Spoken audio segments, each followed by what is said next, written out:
देखिए सचिन पायलट भी आ सकते हैं, आपके फादर भी आ सकते हैं, सबको आने की परमिशन है क्योंकि इस देश की बेटियां हैं। जी मेरे फादर आएंगे तो उतना बड़ा मुद्दा नहीं होगा ना, सचिन पायलट आया तो क्या मुद्दा है? नहीं, नरेंद्र मोदी आएंगे तो बहुत बड़ा मुद्दा होगा, बुला लीजिए नरेंद्र मोदी को। वो आ ही नहीं रहे, आ जाते तो फिर कोई झगड़ा ही नहीं होना था। नहीं तो नरेंद्र मोदी नहीं आ रहे तो नरेंद्र मोदी इतना बोलते हैं ब्रजभूषण शरण सिंह को गिरफ्तार करा दें तो वो भी बड़ा मुद्दा हो जाएगा। आप ये मुझे बता टीआरपी आपकी बढ़िया मिल जाएगी, आपको उससे टीआरपी बढ़िया मिल जाएगी। आप ये मुझे बता दीजिए कि यहाँ कितने दिन और बैठने से नरेंद्र मोदी यहाँ आ जाएंगे ब्रजभूषण अरेस्ट? अच्छा, आपके घर से खाना आ रहा है या राशन आ रहा है? ना ऑलमोस्ट मुझे एक एस्टिमेट दे दीजिए कि कितने दिन यहाँ और बैठने वाले हैं। अच्छा, आपको हो जाएगा? नहीं, मैं आप गवर्नमेंट की तरफ से आई हैं? जी नहीं, मैं किसी की तरफ से नहीं। तो आपने कॉन्स्टिट्यूशन रीड किया है?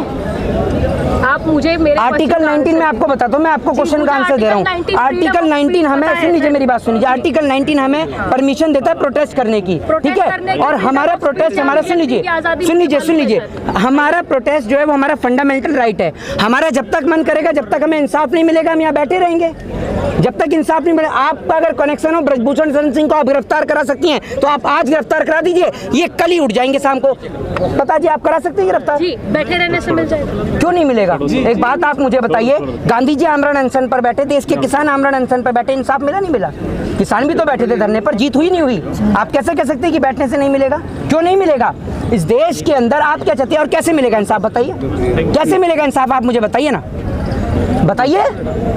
तो फिर यहाँ पे एक काम किया, आप खुद एक महिला हैं, 1 मिनट रुक जाइए। सबको जिसको जो भी दिक्कत है वो यहीं आके धरना दे दे, सबके लिए पुलिस आएगी, मोदी जी आएंगे, सब सॉर्ट हो जाएगा, सब लोग चले जाएंगे। सारी समस्याओं का हल यही है। बिल्कुल है, क्यों नहीं है भाई? इस देश के लोगों को बैठना चाहिए धरने पर। आपको एक ऐसी बात करी है, एक बहन ने, एक बेटी ने जो देश के लिए स्वर्ण पदक, गोल्ड मेडल लेकर आती हैं, उसने आरोप लगाया है पॉक्सो एक्ट के तहत, जहां पर जब अगर पॉक्सो एक्ट के तहत एफआईआर दर्ज होती है तो 24 घंटे के अंदर गिरफ्तारी होनी चाहिए। गिरफ्तारी नहीं होती है। एफआईआर जो कि लोगों का फंडामेंटल राइट है, वो एफआईआर दर्ज कराने के लिए सुप्रीम कोर्ट का सहारा लेना पड़ता है। आपको शर्म आनी चाहिए सवाल करते हुए। आप खुद एक बहन है, एक बेटी है किसी पिता के लिए। मैं एक बात बोलता हूँ, हर पिता के लिए उसकी बेटी की इज्जत एक समान होती है, चाहे बेटी मौलाना की हो चाहे पंडित की हो। लेकिन मैं यही कहूंगा कि अपनी फूल जाती बच्चियों की हिफाजत खुद करें, क्योंकि जो सरकार चलाने वाले बैठे हैं वो खुद बेऔलाद है। 15 रुपए का मेडल है, वापस करें क्या करेंगे?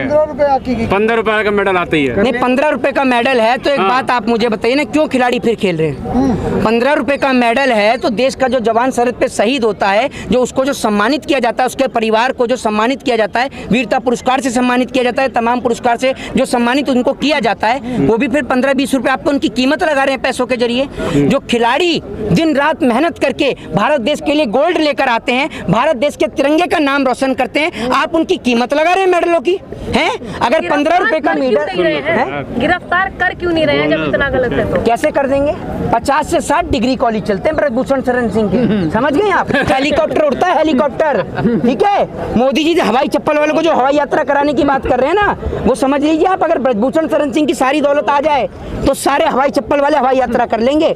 नरेंद्र मोदी बोल नहीं सकते ब्रजभूषण के खिलाफ, ठीक है? ये बात आप समझ लीजिए। नरेंद्र मोदी बड़े, ब्रजभूषण बड़े हैं? ब्रजभूषण सिंह बड़े, नरेंद्र मोदी क्या है? नरेंद्र मोदी क्या है? प्रधानमंत्री। अब मुझे तो आज ही पता लगा प्रधानमंत्री भी है देश में जी, हैं? भाई नरेंद्र मोदी जी कैसे प्रधानमंत्री? अरे चलिए आपकी बात मानते हैं, उन्होंने कोई फर्ज नहीं निभाया प्रधानमंत्री का। जैसे भी हैं, अच्छे हैं, बुरे हैं, फिलहाल उनके पास पद तो वही है। हाँ, ये तो वाली बात कह दी कि जैसा भी है मेरा पति तो सिर्फ मेरा है, जैसी बात कर रही हैं आप। नहीं, अगर जैसे भी है क्या मतलब है? नहीं समझ रहे? नहीं सुन लीजिए, अरे मेरी बात सुनिए। नहीं, हाँ तो देश को प्रॉब्लम है, देश को प्रॉब्लम है प्रधानमंत्री से, तो प्रधानमंत्री दे दे। भाई मेरी बात सुनिए, प्रधानमंत्री पहले भी इस्तीफा दे सकते हैं, क्यों नहीं दे सकते? अगर प्रधानमंत्री देश की बेटियों से बात नहीं कर सकते, उनके अंदर बात करने का दम नहीं है, तो इस्तीफा दे दे प्रधानमंत्री। प्रधानमंत्री विदेश की यात्रा पे जाते हैं, प्रधानमंत्री पाकिस्तान की बिरयानी खाने के लिए जाते हैं, सब जगह का टाइम है, लेकिन यहाँ आकर बेटियों से बात करने का टाइम नहीं है। बताइए ना आप मुझे। महिला बाल विकास मंत्री नहीं बोली आपने पूछा ही नहीं होगा उनसे, आप पूछते ही कहाँ हैं? आपने पूछा एक बार भी सवाल उनसे? क्यों नहीं पूछते हैं महिला बाल विकास मंत्री से? वो जो स्मृति ईरानी है वो आज मंत्री बन गई हैं। वो यहाँ पर डिस्को चलता था, एक सिलेंडर लेकर डिस्को चलता था, वो बंद हो गया है। 10 रुपए सिलेंडर का दाम बढ़ा था तब यहाँ डिस्को चलता था, आज नहीं चलता है। स्मृति ईरानी की बेटी के ऊपर जब आप सवाल करेंगे ना, स्मृति ईरानी सदन में खड़ी होकर चिल्लाएंगी, ठीक है? स्मृति ईरानी जो है वो प्रियंका गांधी को नमाज पढ़ते हुए देख लेती हैं, लेकिन उनको ये बैठी हुई जो पहलवान है ये नज़र नहीं आती, महिला पहलवान उन्हें नज़र नहीं आती है। आज देश की इतनी बड़ी विडंबना है कि हमें इस बात को सोच के बड़ी अचंभता महसूस होती है कि बहन बेटियां यहाँ पर जो हमारी खड़ी हुई हैं ये भी सरकार को जस्टिफाई करने में लगी हुई हैं। इनको बहन बेटियों को समर्थन करना चाहिए। देखिए बिल्कुल पत्रकारिता सर्वोपरि है, बिल्कुल मैं मानता हूँ कि देश का 4th पिलर है, लेकिन आज देश के 4th पिलर की इतनी बुरी हालत है कि लोग इसको देखना और सुनना बिल्कुल पसंद नहीं करते हैं। आज लोगों ने पत्रकारों के लिए इतनी गंदी और एक घृणा भरी छवि बना रखी है कि अगर कोई भी गोदी मीडिया का पत्रकार आता है तो लोग चिल्लाते हैं गोदी मीडिया गो बैक। जानते हैं उसके पीछे का कारण क्या है? ये गोदी मीडिया पाकिस्तान और यूक्रेन का युद्ध दिखाती है। पाकिस्तान वाले को पाकिस्तान में क्या खबर चल रही है ये जानने के लिए खुद हिंदुस्तान के टीवी देखने पड़ते हैं, तब उनको पता चलता है पाकिस्तान में क्या चल रहा है। उन्हें भी नहीं पता इतना जितना हमारे देश के पत्रकार जानते हैं पाकिस्तान के बारे में। वहाँ रसिया और यूक्रेन का युद्ध चल रहा था तो कहते हैं नरेंद्र मोदी जी ने एक फोन पर रुकवा दिया। नरेंद्र मोदी जी अपने देश की जमीन खाली नहीं करवा पाए जो अरुणाचल प्रदेश पर कैप्चर कर रखी है। नरेंद्र मोदी रसिया और यूक्रेन का युद्ध रुकवा देंगे। देख लीजिए कितने पावरफुल है नरेंद्र मोदी जी, समझते हैं ना आप बात को? भूषण जी अपना पावर दिखा रहे हैं क्या रैली करने, महारैली? देखिए मैं तो आपको एक चीज बताता हूँ, प्रधानमंत्री की जितनी भी पार्टी के लोग हैं एक सारे के सारे एक से बढ़कर एक अपराधी प्रवृत्ति के हैं। साध्वी प्रज्ञा ठाकुर का बयान सुन लीजिए, अपनी छुरियों में धार लगा लीजिए, स्टेटमेंट सुनते रहिएगा, ठीक है?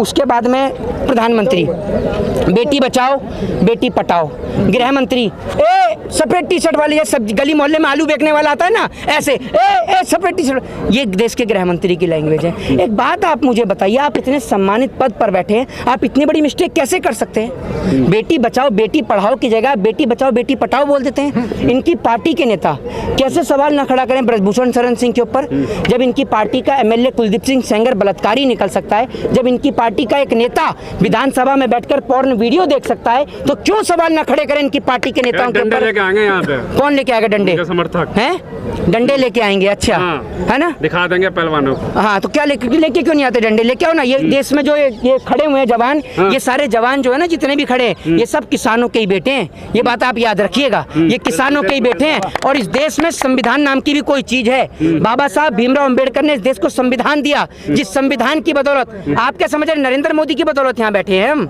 या अमित शाह की बदौलत बैठे हैं? अगर इस देश में डिक्टेटरशिप होती ना, तानाशाही होती, तो आज यहाँ पर कोई बैठा नहीं होता। ये बाबा साहब भीमराव अंबेडकर के संविधान की कानून की देन है कि आज देश के लोग यहाँ पर बैठे हुए हैं, और मैं उस संविधान निर्माताओं को सशक्त नमन करता हूँ।